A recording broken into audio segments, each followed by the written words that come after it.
गरीब की जादुई थाली। हाय मेरी कमर। अरे आजकल तो मेरी कमर भी जवाब दे दिया है। हाय, हाय ये दर्द। जब इतना ही दर्द रहता है आपकी कमर में तो क्यों करते हैं ये खेती? अब तो छोड़ दीजिए। अरे देवकी, अगर खेती छोड़ दूंगा तो घर कैसे चलेगा? अभी तो अर्जुन की पढ़ाई भी पूरी नहीं हुई है, उसकी पढ़ाई का खर्चा भी तो उठाना है। बाबा, आप लोग देखना, एक दिन मैं पढ़ लिख कर एक बहुत बड़ा ऑफिसर बनूंगा, फिर आप दोनों को ऐसे खेती नहीं करनी पड़ेगी। भगवान करे तू अपनी जिंदगी में बहुत आगे बढ़े। अब चलिए सब लोग खाना खा लीजिए। पूरा परिवार खेत में बने एक बड़े से पेड़ के छांव के नीचे बैठकर खाना खाता है। बाबा, आज सुबह मैं अखबार पढ़ रहा था, सुनने में आया है कि इस साल सब्जियों के दाम दुगने हो जाएंगे। ये तो सच में बहुत बढ़िया खबर है। अगर ऐसा हुआ तो इससे किसानों को बहुत फायदा होगा। अरे किसानों का तो फायदा होगा, लेकिन बेचारे गरीब लोगों का क्या होगा? कैसे खरीदेंगे वो महंगी महंगी सब्जियां? महंगी सब्जियों के दाम सुनकर जहां किसान मनोज का परिवार खुश था, तो वहीं मनोज को गरीब लोगों की काफी फिक्र हो रही थी। ऐसे ही समय गुजरता है और कुछ दिनों में मनोज खेती करके सारी सब्जियां लेकर उन्हें बाजार में बेचने के लिए निकल जाता है। अरे काका, ये आलू और टमाटर कैसे दिए हैं? अरे बेटा, आलू 50 रुपए किलो है और टमाटर 70 रुपए किलो। अरे क्या इतनी महंगी सब्जियां लगाते हैं आप? पाव भर देकर ही काम चलाना पड़ेगा अब तो। सब्जियां महंगी होने के चलते अब ज्यादातर लोग पाव भरी सब्जी लिया करते थे, जिससे मनोज को काफी ज्यादा नुकसान होता है। ये प्याज और भिंडी तो बिना बिके ही खराब हो गई। अरे अभी तो बस ये शुरुआत है। मुझे तो लगता है आजकल जो पाव भर में सब्जियां बिक रही हैं, वो भी आगे चलकर नहीं बिकेंगी। मनोज की सोच बिल्कुल सही निकलती है। कुछ दिनों में लोगों ने सब्जियां खरीदना बिल्कुल ना के बराबर कर दिया था, जिससे मनोज का काफी नुकसान होता है और मनोज की मुश्किल से 50-100 रुपए की कमाई हो पाती है और इन पैसों में घर का खर्च लाना बिल्कुल नामुमकिन था। हे भगवान, अगर ऐसा ही रहा तो घर का खर्चा कैसे चलेगा? ऊपर से अर्जुन के कॉलेज की फीस भी अगले महीने तक जमा कर दी है। अरे मुझे तो समझ में नहीं आ रहा, कहीं ऐसा ना हो कि खेत गिरवी रखने की नौबत आ जाए। शुभ शुभ बोलिए। अगर ऐसा हुआ तो हम तो बर्बाद हो जाएंगे। हमारे पास इस खेत के अलावा और है ही क्या? अपने माँ बाप की हालत और उनको परेशान देख अर्जुन अब एक बहुत बड़ा फैसला लेता है। माँ, बाबा, मैं जानता हूँ आप लोग काफी परेशान हैं, लेकिन अब आपको और परेशान होने की कोई जरूरत नहीं है। मैंने सोच लिया है, अब मैं शहर जाकर नौकरी करूंगा। अरे बेटा नहीं, पढ़ाई की उम्र में हम तुझे नौकरी नहीं करने दे सकते। बाबा, मैं हमेशा के लिए पढ़ाई थोड़े ना छोड़ रहा हूँ, सिर्फ कुछ दिनों के लिए पढ़ाई से ब्रेक ले रहा हूँ। जैसे घर के हालात ठीक हो जाएंगे मैं दोबारा पढ़ाई शुरू कर दूंगा। अर्जुन की बात सुन मनोज और देवकी को अपने बेटे के लिए काफी दुख होता है। अगले दिन होते ही अर्जुन शहर की बस पकड़कर काम के लिए निकल जाता है। तभी अचानक रास्ते में अर्जुन की बस का एक्सीडेंट हो जाता है, जिसमें अर्जुन को काफी गहरी चोट आती है। अरे डॉक्टर साहब, हमारे बेटे को बचा लीजिए, उसका हमारे अलावा इस दुनिया में कोई नहीं है। देखिए, हम पूरी कोशिश कर रहे हैं। हमें आपके बेटे का ऑपरेशन करना होगा, कम से कम 2 लाख रुपए का खर्चा होगा। अब जल्दी से पैसे काउंटर पर जमा कर दीजिए, हम यहां ऑपरेशन की तैयारी करते हैं। 2 लाख जितनी बड़ी रकम सुन मनोज और देवकी काफी ज्यादा परेशान हो जाते हैं। दोनों को समझ में नहीं आ रहा होता कि वो कहां से इतनी बड़ी रकम का इंतजाम करेंगे। तभी अपने बेटे को बचाने के लिए मनोज न चाहते हुए भी अपना खेत एक सेठ को बेच देता है और 2 लाख रुपए लेकर अपने बेटे का इलाज करवाता है। कुछ दिनों में अर्जुन ठीक होकर घर आ जाता है, लेकिन अब पूरे परिवार की हालत पहले से भी ज्यादा खराब हो जाती है। घर में खाने के लिए कुछ भी नहीं था, इसलिए मैंने ये लाल चाय बना दी। अरे कोई बात नहीं देवकी, मुझे यकीन है एक दिन सब कुछ ठीक हो जाएगा। मनोज कई जगहों पर काम ढूंढने की कोशिश करता है, लेकिन उससे कहीं पर भी कोई काम नहीं मिलता। एक रोज मनोज नौकरी न मिलने की वजह से निराश होकर घर लौट रहा होता है कि तभी उसे जंगल के पास एक खेत दिखाई देता है। अरे कितने सालों से इस खेत को देख रहा हूँ। ये लावारिस खेत है, इसका कोई भी मालिक नहीं। अगर मैं इस पर खेती करके सब्जियां उगाऊंगा तो अपने घर के हालातों को ठीक कर सकता हूँ।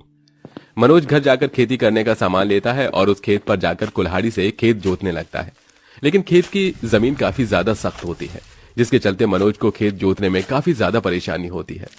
हे भगवान, अब तुम ही अपना कोई चमत्कार दिखाओ। 2 दिन हो गए लेकिन आधा भी खेत ठीक से जुत नहीं पाया है। मनोज परेशान होकर बार बार भगवान का नाम लेकर खेत जोतने लगता है। तभी अचानक मनोज खेत में एक जगह कुल्हाड़ी मारता है और उसे टन से आवाज आती है। अरे ये आवाज कैसी है? जैसे मानो नीचे कोई बर्तन हो। मनोज फावड़े की मदद से खेत की जमीन की मिट्टी को हटाने लगता है। काफी देर तक मिट्टी हटाने के बाद मनोज को उस खेत के अंदर एक सुनहरी रंग की थाली मिलती है। अरे ये थाली इस खेत में क्या कर रही? भला थाली को जमीन के अंदर कौन गाड़ता है? लेकिन दिखने में तो काफी सुंदर है। एक काम करता हूँ, इसे घर ले चलता हूँ। मनोज उस थाली को अपने घर ले जाकर रख देता है और ऐसे ही कुछ दिन गुजर जाते हैं। एक दिन सारा परिवार खाना खा रहा होता है कि तभी अचानक अर्जुन जिस थाली में खाना खाता है उस थाली में छत से एक छिपकली आ गिरती है। हे भगवान, ये छिपकली कैसे गिर गई?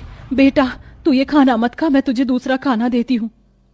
देवकी जल्दी से चूल्हे के पास एक थाली उठाती है। ये वही थाली थी जो मनोज खेत के अंदर से लेकर आया था।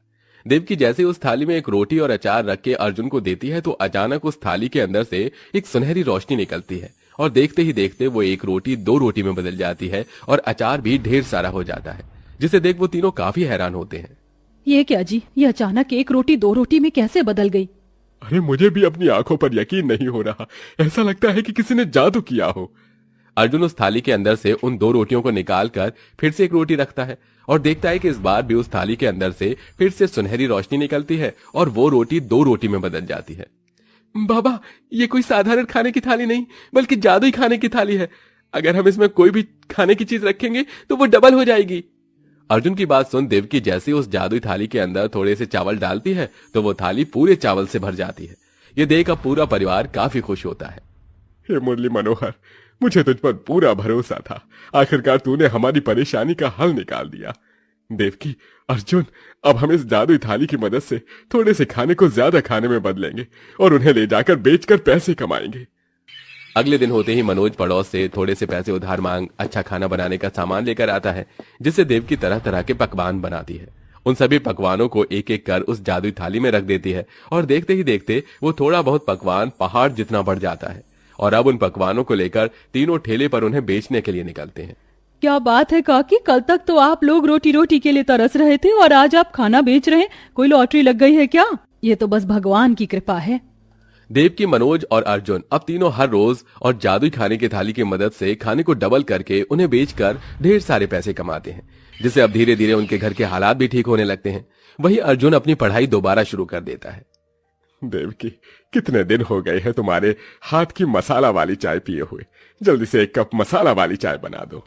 जी बस ये पैसे रख दूं, फिर आपके लिए चाय बनाती हूँ।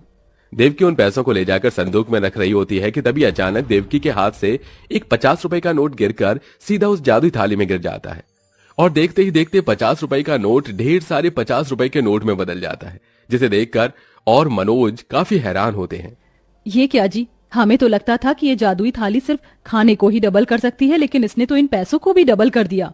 देवकी की बात सुन मनोज अब जैसे ही उस जादुई थाली में एक 100 रुपए का नोट डालता है तो वो भी ढेर सारे नोट में बदल जाते हैं, जिसे देख अब दोनों पति पत्नी का खुशी का कोई ठिकाना ही नहीं रहता। मुझे तो अपनी आंखों पर यकीन ही नहीं हो रहा कि सब सच है। सुनिए जी, अब हम इस जादुई थाली की मदद से सिर्फ अपनी ही नहीं बल्कि लोगों की भी मदद करेंगे। लगता है ये जादुई थाली भगवान ने हमें इसलिए ही दी है।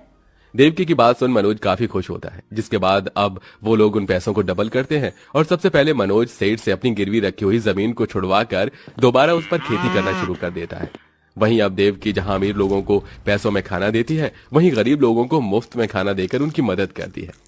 बहन जी, आपका बहुत बहुत शुक्रिया। भगवान आपका भला करे। आज आपकी वजह से मेरा पूरा परिवार पेट भर कर खाना खा पा रहा है। पूरे परिवार को गरीबों की काफी दुआएं लगती हैं। इसी के साथ सिर्फ कुछ वक्त में पूरे परिवार की जिंदगी भी पूरी तरह से बदल जाती है और अब उनके पास एक अच्छा घर होने के साथ साथ हर तरह की सुख सुविधाएं भी होती हैं, जिसे देख अब मनोज उस जादुई थाली से पैसों को डबल करते हैं और अब गरीब और बेसहारा लोगों के लिए मकान बनाते हैं। वहीं हर दिन वो लोग भंडारा भी करवाते हैं। इसी के साथ लोगों की मदद करते हुए पूरा परिवार हंसी खुशी जिंदगी जीता है।